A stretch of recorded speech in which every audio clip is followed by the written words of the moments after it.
ci matinal bi bokk na ci liñ koy defaree ay fruits tey loolu la ñuy waxtaanee benn ci muy filière banane ak Yaya Sall moom mooy président collectif producteur de banane yu Tambacounda ñu ngi lay nuyu di la ziar monsieur Sall di la dalal jàmm. asalaamaaleykum wa rahmatullah ñu ngi leen di fay ñu ngi aussi profiter de l'occasion également donc pour remercier l'État du Sénégal en passant par le ministère de l'Agriculture et le ministère du Commerce et de l'Industrie donc ñu ngi jaajëfal producteur banane yépp ñi nga xam ne ça fait plus de 30 ans ñu ngi ci résilience ba nga xam ne jógee nañ ci 20 000 tonnes ñëw ren ji ba 112 500 tonnes loolu bokk na ci prévision yi nga xam ne ñu ngi koy waaj a génnee. dinañ ci waxtaan wi incha allah ci kanam tuuti Chérif mbaa làqoo benn banaan sa ginnaaw. en tout cas jege na pour yow donc pour saa yu ngeen di tontu comme man la gën a jege saa yu toll naa xool li ma ba waa émission bi ba waa émission bi jeex mais dañu am mbégte dalal sëñ Sall comme ni ko waxee ñoom ay producteurs banane Tambacounda la muy daanaka région bi nga xamante ni quantité bi ngeen di produire Sénégal moo même si Kédougou Sédhiou aussi foofu dañ fay produire banane ba ci yenn dëkk yi nga xamante ne ñu ci vallée fleuve Sénégal li waral invitation bi nag mooy semaine passée waa ARM muy autorité de régulation des marchés dañu génne benn circulaire ne Sénégal dañuy geler importation parce que banane bi am na ñoo xamante ni bitim réew la daa jóge ndax dañoo jàpp ne yéen sëñ Sall li ngeen di bay doy na loolu mës naa am. waaw xam nga filière banane fu mu jugee dafa sori ñu ngi jugee ci 10 000 tonnes ñëw daaw ba 72 000 tonnes ren prévision yi toll ci 112 500 tonnes te daaw boo xoolee consommation Sénégal mu ngi tolloon ci 101 900 tonnes lu ñu produire woon toll ci 72 000 importation yi c'était moins de 30 000 tonnes kon ren boo demee bay saytu bay waaj a jot 112 500 tonnes mooy lu ëpp lu nga xam ne moom nga consommé woon daaw donc jaadu na nga xool nooy sécuriser say 10 000 producteurs. donc tey rawatina nag mois de septembre ba nga xam ne moo gën a bëri production septembre octobre novembre. ñu ngi ciy xaar 45 000 tonnes ci ñetti weer yooyu. donc moo tax tey jii les 10 000 producteurs ñu nga xam ne ñu ngi jugee boo demee Ñandaan dem Médina Yoro Foulah dem Tambacounda dem Sédhiou dem Kolda ñu ngi foofu ñoom tey jii yaakaaruñu ci lenn état bi lu dul ñu fexe dimbali leen ba seen production ba nga xam ne moom la ñuy béyee seen tool yi bu bañ a yàqu moo tax ñu tàllal loxo le gouvernement alhamdulilah ils nous ont bien compris c'était en avril 2025 au conseil interministériel bu amoon ci building administratif Mamadou Dia foofu lañ toog waxtaan échange on a fait le plaidoyer. filière banane ñetti mbir la laajoon nguur gi waaye nguur gi nangu na lépp dañoo laajoon nañu fexe geler ñu importation yi ñu mën a jaay suñu production mu bañ a yàqu ñu fexe dimbali ñu ba ñu mën a atteindre autosuffisance en banane donc ñu ngi remercier de passage le docteur Mabouba Diagne bi nga xam ne à travers les projets et programmes yi nga xam ne ñoo fi nekk il a su mettre en relation la filière banane et ces projets là pour ñu accompagner filière bi rawatina aussi waa DPV duñu leen fàtte donc avec le directeur Kémo Badji donc qui a pu accompagner la filière en mettant en place des unités de pompage pour fexe ba lépp lu nga xam ne mooy jàngoro di gàllankoor banane bi ñu xeex ko moo tax tey jii ñu toll fu ñu toll résilience producteurs yi accompagnement état bi patriotisme consommateurs yi ak gëm boppam bu Sénégal gëm boppam. ñaata Sénégal ñaata lay consommer balaa production ñaata la ñuy consommer ci banane par at. 101 900 tonnes presque 102 000 tonnes la ñuy consommer par at. léegi ci loolu ban partie la ci production locale bi représenté. c'est plus de 70%. waaw daaw waaye ren ji on va atteindre les 90% incha allah avec le gel des importations. est-ce que jël ngeen ay matukaay pour pour conservation bi et tout ça par rapport ak ces trois prochains mois yi nga xamante ne ñooy ñëw. waaw xam nga ak ñi jëlee exportation bi ni d'accord xam nga banane moom daanaka processus la. boo ko jotee day nekk ci benn pot bu ndaw da nga koy élever pendant 45 jours boo paree nga jëmbataat ko fii mu nekk fi 45 jours muy 3 mois boo paree nga jëmbat ci tool bi nga xaar 11 mois balaa ngay récolter donc boo xoolee processus bi de la plantation à la récolte c'est quasiment 1 an et 2 mois. loolu bépp action boo ciy def day déterminer résistance produit bi waaye nous duñu utiliser produit chimique lu bari mais loolu lu yomb la pour fexe banane bi durer 10 jours 15 jours lu yomb la. mais nag ce qui voudrait dire que tu vas utiliser des conservants daa mel ni nga defar sa buy defar sa bisaab bu dee yow da ngay saytu sa wér-gu-yaram da ngay éviter di ci def ay conservants nga xam ne c'est un produit naturel xale mun na ko lekk mag mun na ko lekk te du am benn gàllankoor waaye pour fexe produit bi def 15 jours lu yomb la waaye on veut pas le faire. marché bi jege na dañuy fexe bu ñu la livrer ci achète moyen mûr tey jii boo jëndee lii nga koy jaayaat day yéex a yàqu parce que lan c'est moyen mûr jaune gul à 100% ngay jaayee ndànk-ndànk mais bu dee table nga yor nga jënd lu mel ni jaune na bu pare. 4 jours peut-être tu vas perdre le produit mais là ça peut tenir une semaine donc ça dépend stade bu nga koy jëlee ci mûrisseur bi teg ko sa table ak di ko jaay nga xam aussi sa rotation de produit bu dee par jour 5 kilos nga mën a jaay nga jënd 20 kilos teg ko fi tu vas faire souffrir 15 kilos dans des conditions de température extrême balaa nga koy jaay donc loolu dafa am lu nga xam ne moom aussi la ñu woowee formation parce que boo xoolee les importateurs ñu ngi leen di jaajëfal bu baax ñoom à travers l'État cette semaine et la semaine dernière ba fu ñu toll tey en moyenne de 7 jours nous avons livré 40 camions aux importateurs c'est plus de 800 tonnes c'est presque 42 000 cartons et casiers réunis nous avons constaté moins de 100 casiers défectueux.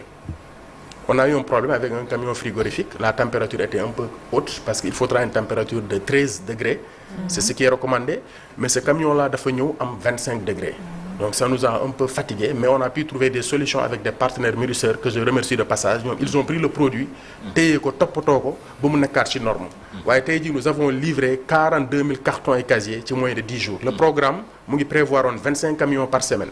Première semaine bi les importateurs ont commandé 25 camions cette semaine ils sont passés à 31 camions boo amul satisfaction doo commander 25 jëm ci 31. donc production bi nga xam ne Sénégal yor na ko marché bi attanu ko. moo tax ñu ngi liggéey ak gouvernement bi xool comment attaquer d'autres environs pour fexe génnee banane bi ndaxte 10 000 producteurs du caaxaan. te filière banane c'est un système social. les producteurs sont comme des associés ñoom ñu ngi leen di jox 25% de la valeur de revente de la banane tey jii bu ñu fexee ba filière bi dem ci kanam. day tax ñu mën a investiraat boo xoolee filière oignon je fais un petit rappel bu ñu doon geler importation yi qualité bi jegewul woon qualité oignon importé mais filière banane tey jii nu mu jegee banane importé bu ñu koy defal pomme de terre ak oignon tolluwuñu foofu ñoom. luy différence bi yow maanaam boo ñu doon expliquer. différence indi nga fi ñetti kiiwu banane. voilà takki banane. takki banane. waaw lu déjà lii luy différence. boo xoolee maturité bi waaw ak yu jóge Côte d'Ivoire. maturité bi boo xoolee régime banane ni benn temme fan. régime banane nu mu bindoo ay étages. bu gis nañ ba nga xam ne am 15 étages. première mais deuxième ñu jox naata ñamu bëtam. ba 14e mais moom ñor boobu ñoragul. waxal ni sa xel da cee nekkoon rek. sa ñamu bëtam. ban moo baax ñu nekkee ko nii voilà nii xam nga banane bi nii banane bi fu mu toll nii mun nga ko consommer mais banane bi différence bi mooy bii dafa moyen mûr bi mun nga ko conserver une semaine balaa muy am ay points noirs banane su amee point noir ça ne veut pas dire que yàqu na non mu ngi baax ba léegi waaye day gën a sucré plus elle est verte moins elle est sucrée. Plus elle est jaune et elle est tigrée plus elle est sucrée. Ça sont les qualités gustatives de la banane boo xoolee banane Sénégal différence am ak banane Côte d'Ivoire mooy Côte d'Ivoire banane dafa yooy parce que plus banane bi muy sew plus conservation bi di yàgg waaye plus muy bëri amidon du neex. tey jii bi su ma ko tijji woon. pot bi bëriwul matière mais boo indoon banane Côte d'Ivoire bi nga xam ne lii yëpp da ngay gis ay traits yu mel nii parce que banane bi amagul maturité. Au lieu que ñoom ñu koy dagg 3 semaines plus tard ils vont récolter 3 semaines plus tôt mais nous on peut conserver le produit en champ ba mu gën a dijji mu gën a am ñam. mu gën a neex waaye plus muy am ñam plus muy fragile. conservation bi aussi di faible. waaye ce sont des choix bu doon dañ doon def export ba nga xam ne marché bi transport bi c'est une semaine là on va dire on va couper les bananes très tôt. mais bu dee da ngay def un marché local où en moins de 48 heures mun nga dem ci sa marché de distribution. en passant par Thiaroye ñëw ba Dakar donc loolu aussi jarul ngay yàq ba jarul ngay ngay perte temps. di perte poids donc tu peux grossir la banane aussi longtemps que tu le veux pour gagner aussi en productivité. c'est ça mais monsieur Sall yaa ngi tudd sànq Côte d'Ivoire Chérif Dia mos dafa dem joxe 300 francs ñu jaay ko banane waaye la dafa yaakaaroon ne ki ko jaay dafa juum parce que li mu ko jaay dafa bari. njëg bi yomb fii ci Sénégal nag si je ne me trompe kilo bi 1000 francs lañ koy jaayee actuellement yéen a ngi wax ni que le marché est suffisamment approvisionné te di ceele nañ importation est-ce que banane bi ñuy produire fii coût bi war na mën a wàññeeku ci askan wi nga xam ne ñoo koy jëfandikoo. maa ngi lay jaajëfal bu baax ci laaj boobu parce que bokkoon na ci point yu nga xam ne fas yéene woon nañ ci waxtaan ndax boo xoolee différence entre chaîne de production ak nu mu tuddee compte d'exploitation production banane Sénégal ak Côte d'Ivoire mooy système d'irrigation bi. Sénégal boobu ñu ñëpp xam ne lu muy taw bëriwul côté yu ñu nekk day taw ñetti weer léeg-léeg ñeenti weer da ngay irriguer 9 mois Côte d'Ivoire tu irrigues moins de 4 mois. ki nga xam ne day am ay charge d'électricité ay charge de gasoil mënul concurrencer ak en terme de prix mais nous en terme de qualité suñu qualité bi moo gën a baax qualité importée parce qu'il y a moins de matière chimique léegi nag boo ñëwee ci prix bi bu ñu doon toog ARM on a fait plus de 4 réunions waxtaan les consommateurs ñoom seen laaj mooy ñu fexe banane bi prix bi wàcc rien qu'hier maa ngi doon rek waxtaan ak DG Babacar Sembène ñu xool comment mettre en place un prix plancher mooy 800 francs lañ doon xalaat banane importée mu ngi jar 1000 francs banane locale comme que c'est la même qualité on le vend à 800 francs pour ñëw participer ñun les producteurs ci allègement panier de la ménagère loolu mooy suñu objectif peut-être fii ak fan yu néew incha allah bu dee la mesure elle est validée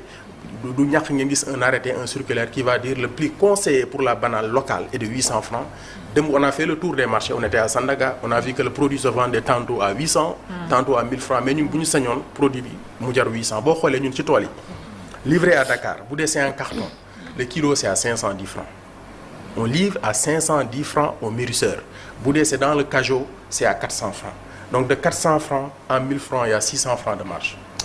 Donc le producteur en tant que tel du moom mooy jël xaalis du je pense mais la chaîne elle est longue. laaj naa benn mûrisseur de ma ne ko yow ñaata ngay jaayee la dame tablière mu ne ma maa ngi koy jaayee 600 francs.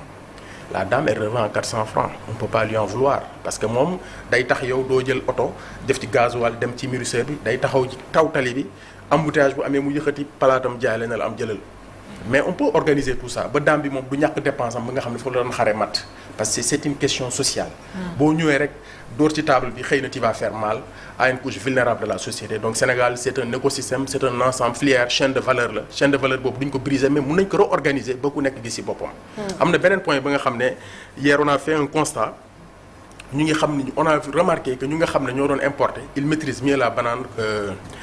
importer que la banane locale. Par contre, il y a plus de 400 mûrisseurs yu nga xam ne ñu ngi fii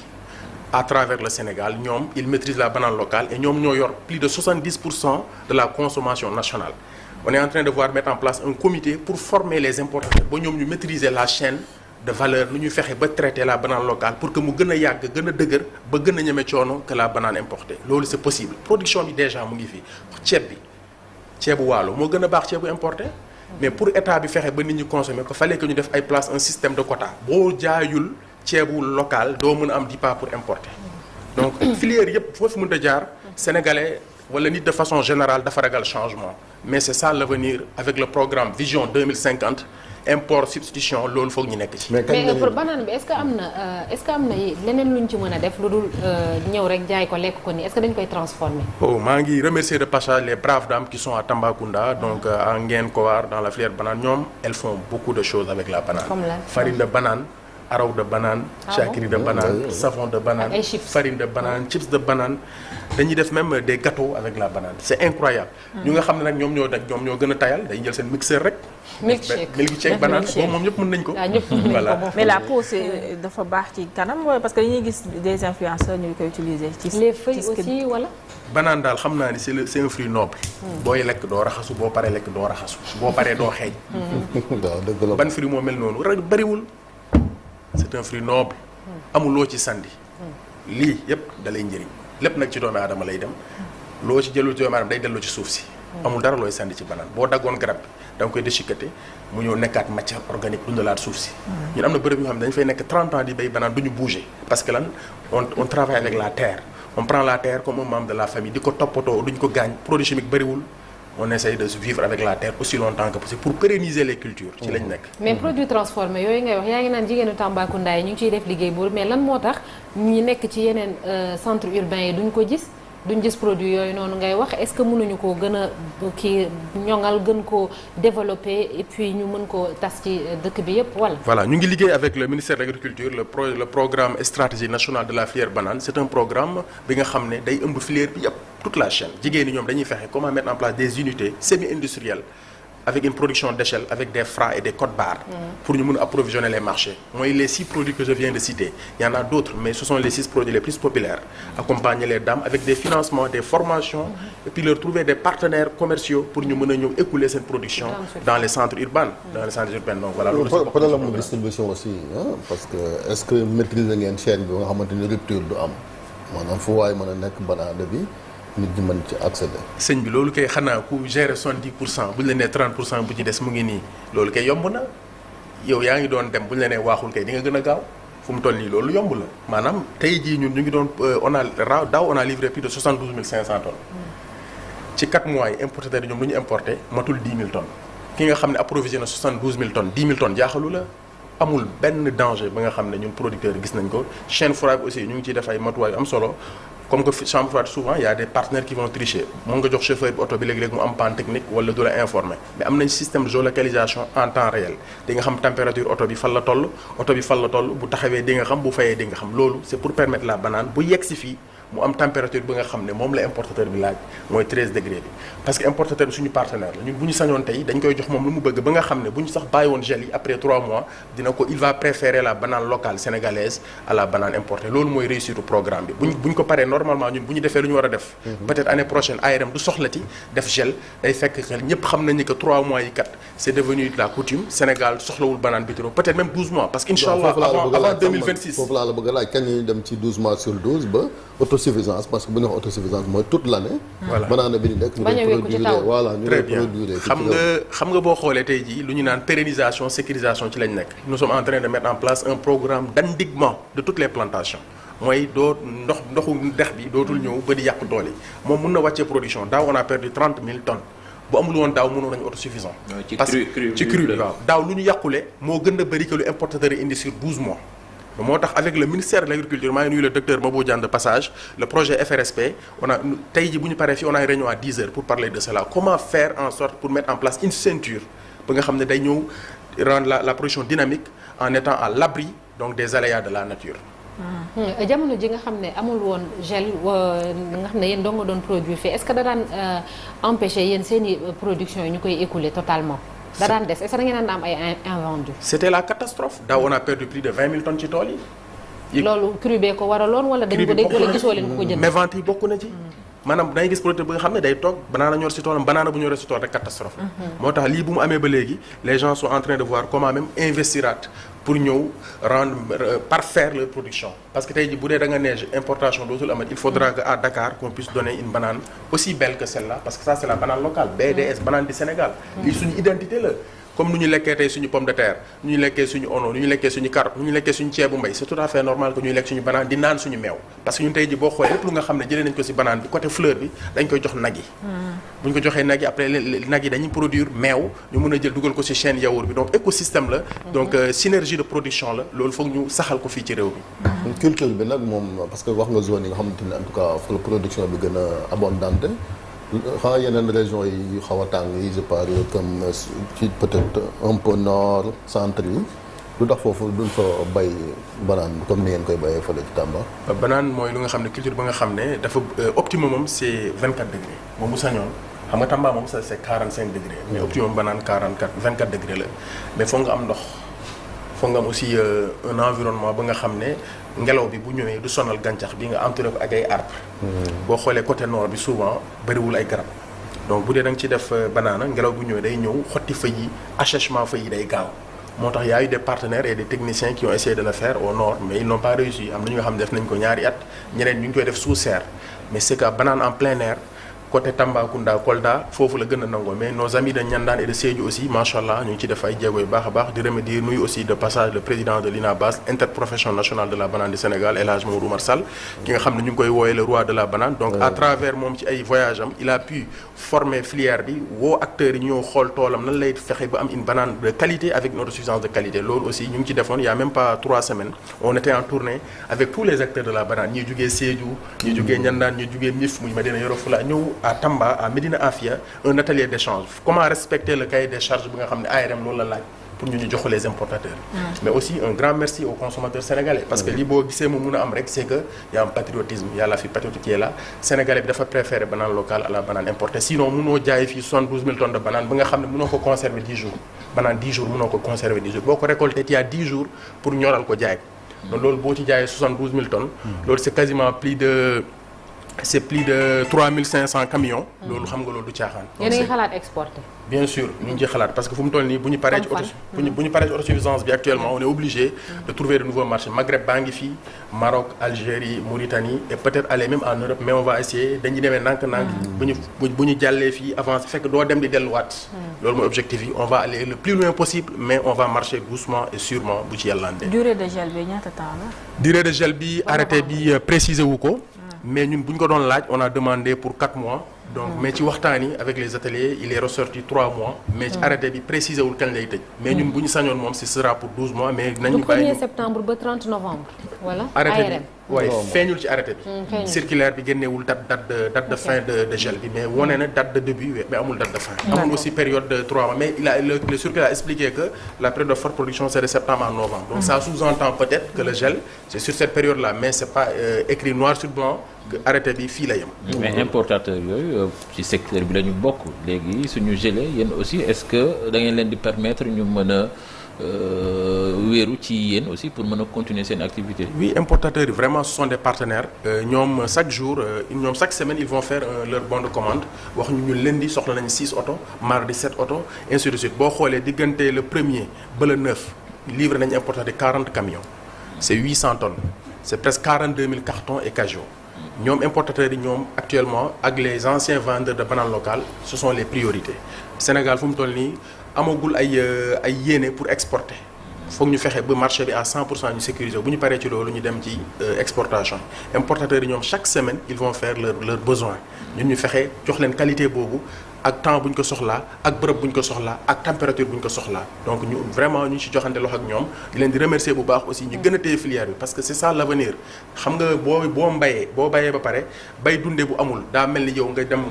dem ci teen nga jël sa baag nga root nga tuur ci suuf boo bayee ba pare importation di dugg moom ak root sotti ci suuf nooy am donc Sénégal warul seetaan loolu du fi amee donc moo tax ñun vraiment ñu ngi ci remercier gouvernement bu baax a baax parce que c'est une mesure ba nga xam ne courageuse te c'est à généraliser dans toutes les filières ba filière bi nga xam ne rek wane nga ni que yu am nga dynamisme ak professionnalisme ak capacité de production ak quantité bu doy war nañ laa mën a gelel nga jaay sa production bu ñu paree sax ñu def une interdiction globale boo xoolee tey filière carotte filière oignon pomme de terre def nañ jéego yu baax mais filière banane moo gën a jege autosuffisance parce que production générale moo ëpp consommation nationale. ndax dafay am ay variétés yu bëri banane wala et puis sa exploitation familiale wala yow yaa toog ñëw investir ci amul. kenn koo xam ne da nga ko doon ci famille bi wala comme ni ñu koy gisee ci yenn. macha allah donc filière bi dafa bëri ay types d'exploitation en tant que président collectif régional des producteurs de bananes su ma sañoon su ma wax damay wax de façon générale expliquer quels sont les différents types d'exploitation disponibles. Il y a des exploitations qu'on appelle des exploitations communautaires mun nga si ñëw ba nga xam ne ki nga xam ne maamam moo fa tàmbali woon yoroon fa 1 hectare papam ñëw jëlaat parcelle bi moom mu ñëw jëlaat parcelle bi ça sont des exploitations communautaires à peu près 20 personnes ñu nga xam ne ñoo bokk une plantation de 10 hectares ku nekk am nga ci sa petite parcelle ñoom ñooy cotiser jënd carburant jënd engrais yi def entretien yi am lu nga xam ne ce sont des privés yi ñoom mun nañu yor seen plantation bu 100 hectares nga yor say producteurs un producteur gère un demi hectare mais moom tu lui donnes 25% de la valeur de revente de la banane amul salaire 25% nga xool maanaam tey jii bu dee banane bi yàqu na kooku du fayee les 10 000 producteurs yi nga xam ne ñoom ñoo gën a bëri c'est le système semi-privé mooy le producteur il est partenaire moom ak exploitant bi ñoo bokk risque bi ñoo bokk revenu maanaam tey jii boo valorisé lépp en carton le producteur il gagne parce que plus le prix est important plus il est rémunéré. moo tax aussi appel la ba nga xam ne les 10 000 producteurs ñoom état mënul ne day jox ku nekk 1 million mais mun na ne bu ma gelé importation yi je les sécurise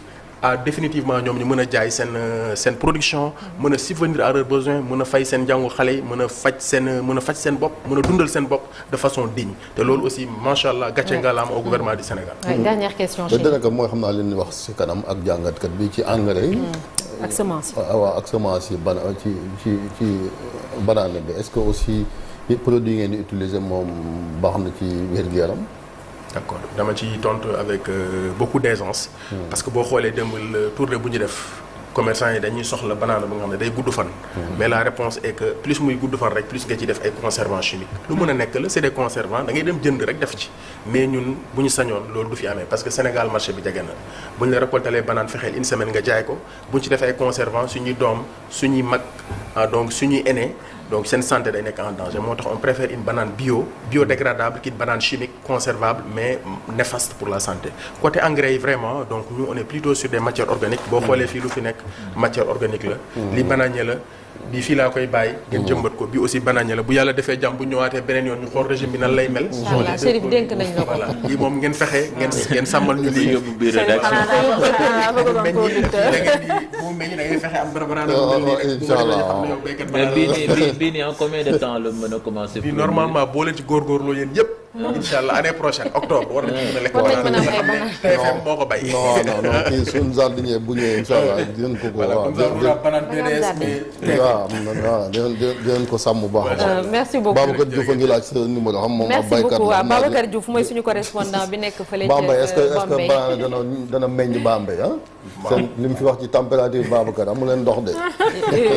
Babacar incha allah di nga ci jot merci beaucoup. merci ñun nuyu merci Yaya Sall jërëjëf Mouhamed Mangane gis nañ moom it taxawaay bu am Mohamed solo. Mangane effectivement donc de passage Mohamed Mangane maa moom ñu ànd fii d'ailleurs ay 7 heures la ma woo dama yaa foo toll nag ba tardé woo ma ne ko noonu tardé incha allah. waaw moom macha allah